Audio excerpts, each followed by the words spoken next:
ตอนเช้ามื้อนี้วันที่17กันยายนปี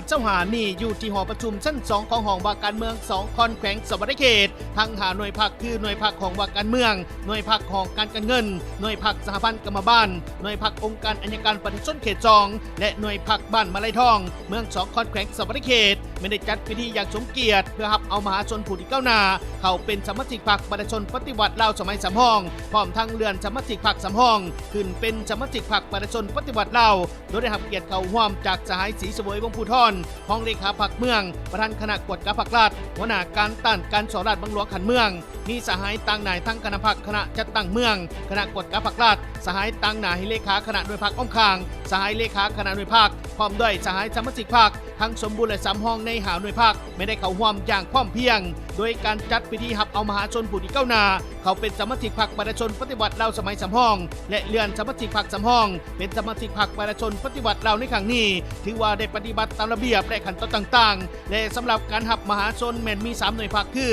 หน่วยพรรคสหพันธ์กรรมบาลเมืองแม่นรวม2สหายยิ่ง1สหายหน่วยพรรคองค์การอัยการประชาชนเขต2แม่นมี1สหายยิ่ง1สหายหน่วยพรรคบ้านมาลัยทองแม่นมี1สหายรวมทั้งหมดแม่นมี4สหายยิ่ง2สหายเขาเป็นสมาชิกพรรคประชาชนปฏิวัติลาวสมัยสามห้องและส่วนว่าการเลื่อนสมาชิกพรรคประชาชนปฏิวัติลาวในสมัยสามห้องขึ้นเป็นสมาชิกพรรคประชาชนปฏิวัติลาวแม่นรวมมี2หน่วยพรรคคือหน่วยพรรคของว่าการเมืองแม่นมี1สหายยิ่ง1สหายและหน่วยพรรคของการเงินเมืองแม่นมี2สหายและในตอนท้ายก็ยังได้รับเกียรติจากสหายศรีเสวยวงศ์ภูธรห้องเลขาพรรคเมืองประธานคณะกวดกาพรรคราชหัวหน้าการต้านการสอราชบังหลวงขันเมืองได้มีทัศนคติเห็นเพื่อเป็นทิศนำให้กับบรรดาสหายสมาชิกพรรคทั้งเก่าและใหม่นำไปสืบต่อพันขยายเวียกงานก็คือหน้าที่ความรับผิดชอบของแต่ละสหายให้เกิดดอกออกผลและมีผลสำเร็จเป็นเก่าๆอันได้เหตุให้การปรับปรุงบูรณะและขยายสมาชิกพรรคให้นับมือนับมีความนักแน่นเข้มแข็งอย่างบ่หยุดยั้ง